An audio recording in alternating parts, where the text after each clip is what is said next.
Okay, let's start with what went wrong with this egg cutting. So you can see I incubated them in this cool box. There's loads of water, there's loads of condensation on the inside. If I look at the substrate, you can see this is still really wet, still coming together. I think the problem was there's just too much airflow and a lot of the water was kind of coming out around the side of the box. I did have a lid on top of this, but it was still getting it out. And obviously not maintaining enough humidity within the hatchling box. So onto the egg cutting. You can see they're severely collapsed and really not looking very healthy at all. There's no mold or anything like that, which is good, I guess. But so there's just, you can feel a snake in there, but there's not really much room. There's no ooze or goo coming out.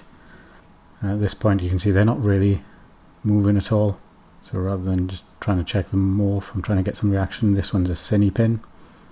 Okay, let's look at this next egg, and again it's not very full.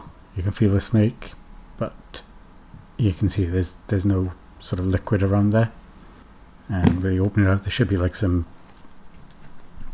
of the white egg fluid escaping, but this one's a pinstripe. I thought it was a lemon blast when I first looked in there. It looks very bright, but it's just a straight pinstripe. At this point again, I wasn't really looking for the morph, I was just trying to see if the hatchling was alive. And this one also wasn't moving. So this next egg was by far the worst of them all. This is the one that caused me the most concern and why I decided to cut. It's really, really dry, really hard to get through the egg. And you can see it's right up against the snake, so I'm trying to be really careful not to harm the snake while I'm cutting the egg. And you can tell straight away this snake didn't make it. This one's a little better. You can see it definitely feels better. Still too dry, still too collapsed. And again, another snake that's just not moving at all. This was a real disappointment. We spent 12 months kind of building up to this, waiting for, doing all the pairings, doing all the breeding, and got a little bit of goo in there, but again, a snake that's not moving. Not really showing any signs of life.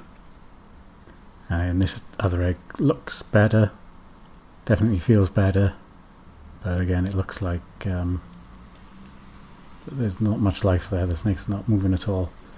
So here they are in the eggs a little bit later on, and this one, the pinstripes moving, coming out, as of this bamboo. The others are still very still, not moving very much at all. This bamboo here, I really came close to just throwing out. I thought it had died. The head was really tucked down there and it didn't move at all. So at this point I was thinking perhaps 2 of the snakes might survive, if that. And at that point I would have been happy with 2. Okay, so this is my hatchling setup, real simple. We've just got some moist paper towel. I've got a bunch of hides, and there they all are. Oh, one over there. So let's have a quick look at what we got in this clutch. Starting with here, we got a pinstripe, and if I can get this one without picking everyone else up. Second pinstripe. When these were in the egg, I thought they were both lemon blast because they were just like crazy bright.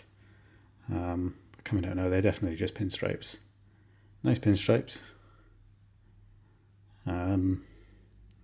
I think one's a male and one's a female, but I will be sexing them again once they shed for the first time. So we'll just put those over there, and then pick this one up. And we got a really nice cinnamon. I thought this was a normal, just looking at its head. Again, it looked really bright in the egg, but now it's out. It's almost an exact copy of the mother. So she was probably, I think she's the biggest one in the clutch, at 65 grams or so. And next up we have what I believe to be a bamboo cinnamon. This is what I was shooting for in the clutch. It's a really simple 2-gene combo, but I think it looks awesome. I think this one is going to lose a lot of these beautiful purple colours and brown out a bit as it gets older, but it would be amazing if it stayed this colour. I don't think I've ever seen any other combo as purple as this one.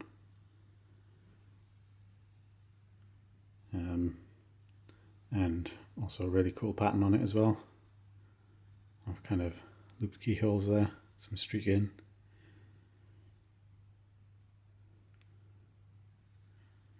So if this is a female, this might be a holdback. But we also have this one, who is, I believe, a bamboo cinnamon pinstripe. And the pinstripe just kind of explodes all the pattern from the bamboo cinnamon. So the camera's not picking this up very well. Again, really awesome purple and pink coloration. It's probably going to brown out, kind of a blushed head stamp. Just a really, really pretty snake. Again, I'm hoping this one's a female. If this is a female, or the other one's a female, one of these will be a holdback. But we'll sex them properly once they've shed.